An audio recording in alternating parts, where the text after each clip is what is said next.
Rate mo na boss, 1 to 10. Ang sakit? Yung sakit, sige, sakit mo na. Sa sakit, 3 out of 4. Oh, 4 daw. Out of 10 yan. Grabe. Malupit yan si boss. Half, full sleeve yan sa kabila eh.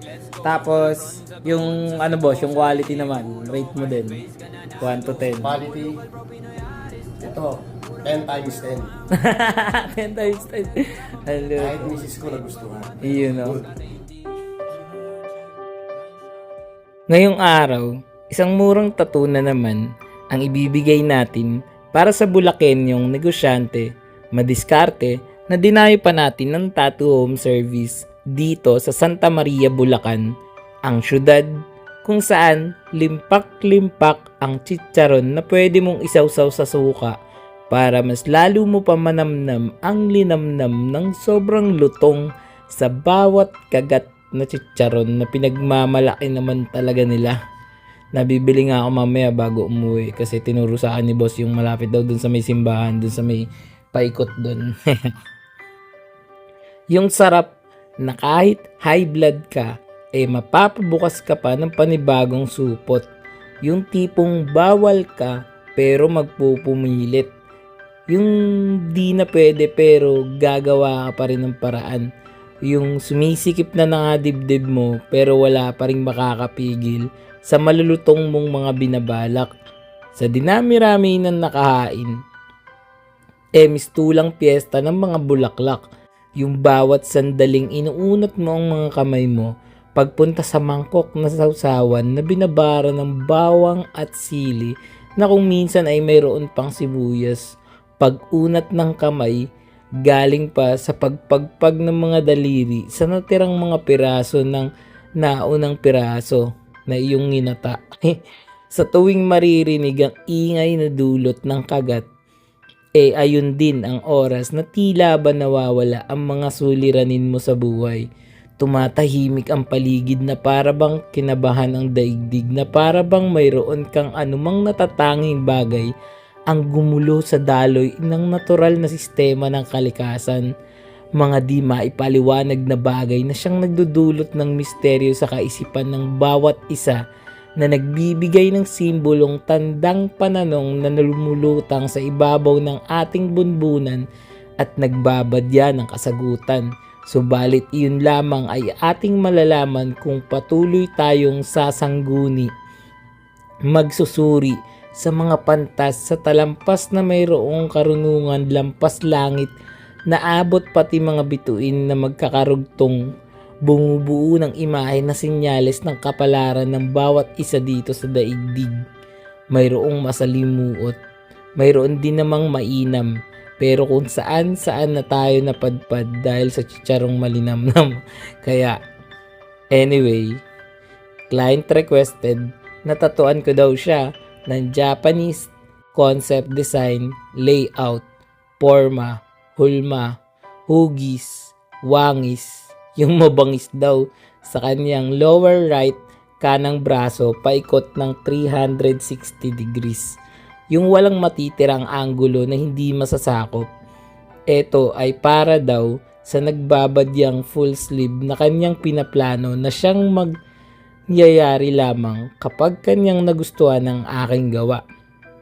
Ang aking obra, maestra, aking likha, sining, tusok, hagod, estilo, paraan, diskarte. Sobrang daming kailangan isaalang-alang, mukhang komplikado. Lalo kung dami lang naman ng salita ang pagbabasihan. Komplikado kung takot kang magkamali, kung ayaw mong masaktan, kung di ka handa sa responsibilidad, kung palagi kang aasa na mayroon pang bukas, kung minsan ka lang dalawin ng tapang tapos tulog ka pa, kung maraming agam-agam na bumabagabag na mas marami pa sa langgam do sa may punong mangga, kung ang iyong atensyon ay di maituon na pagka nagkataon ayun pala lahat ng mga katangiang mga kasanayan na maaari mong gawin upang maging matagumpay sa mga hakbangin sa buhay. Tandaan mo lang yun. Medyo marami lang talaga. Sobrang satisfied naman ako at ang utak ko sa mga karunungan na aking napagtanto sa mga usapang napag-usapan namin habang nag-uusap na usap-usapan daw tungkol sa kanyang nangungusap lamang na pawang mga katotohanan lamang ayon sa kanyang mga karanasan sa nakaraan at mithiin sa hinaharap. Gaya ni boss na client, nung ako'y musmus pa lamang, madalas akong makipag-usap sa mga taong mas may edad kumpara sa akin. Yung mga kasabayan ko kasi kung ano-anong mga katangahan yung mga pinaggagawa, kung ano-anong mga walang kwenta yung mga pinaglalaro. Pero wala, ganun talaga. Kaya maaga tayong namulat sa mga realidad.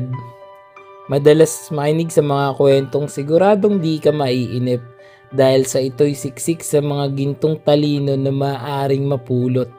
Yaman na di kailangang hukayin, malapit na distansyang kayang lakarin, sikretong di nakatago, iniingatan na dapat ikandado, importanteng malaman, kahit pa na simpleng bagay, yung sa bagari ay mas marami pang kulay, daig pa eskwelahan pagdating sa mga tunay na aral ng buhay.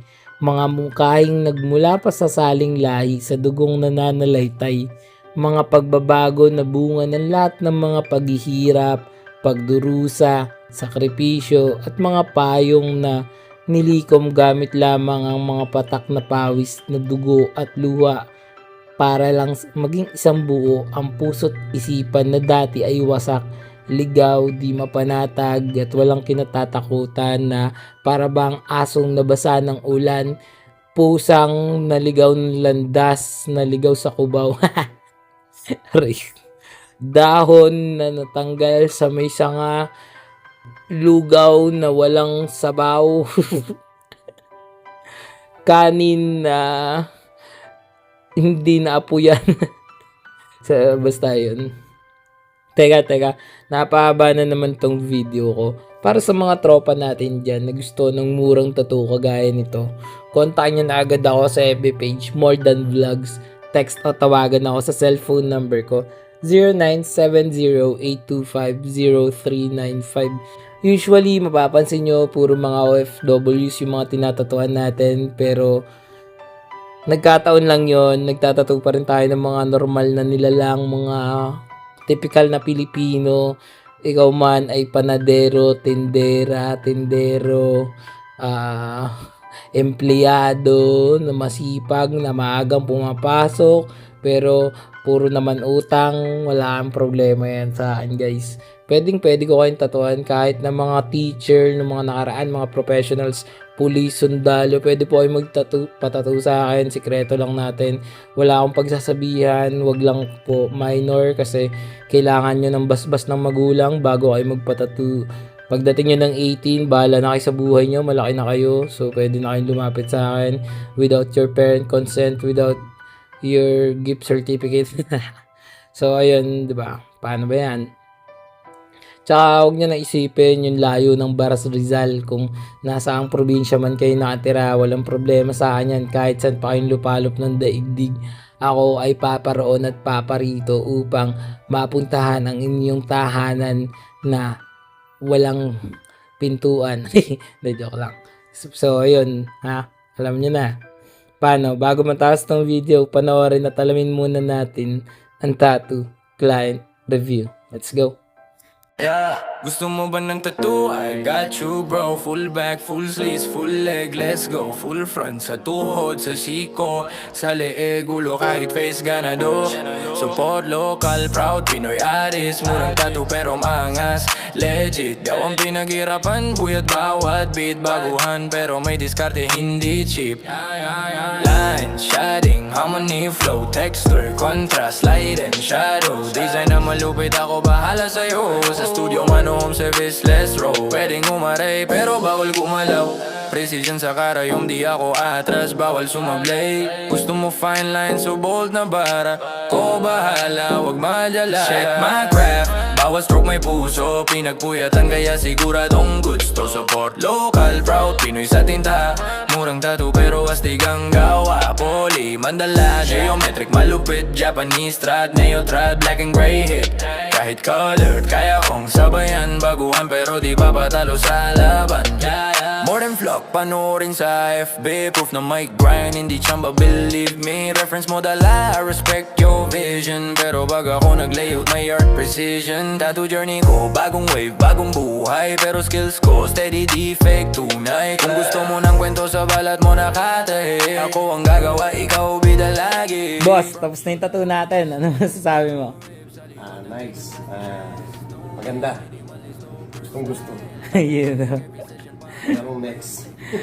Yun, nakabang na daw agad yung next. Si Bossing, dinaya pa natin yan ng tattoo home service dito sa Santa Maria, Bulacan. Santa Maria, Bulacan. Oh my God, shoutout sa mga taga dito. Rate mo na, boss, 1 to 10. Ang sakit? Yung sakit, sige, sakit mo na. Sa sakit, 3 out of 4. Oh, 4 daw. Out of 10 yan. Grabe. Malupit yan si boss. Full sleeve yan sa kabila eh.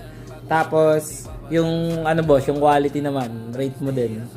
1 to 10. Quality, ito, 10 times 10.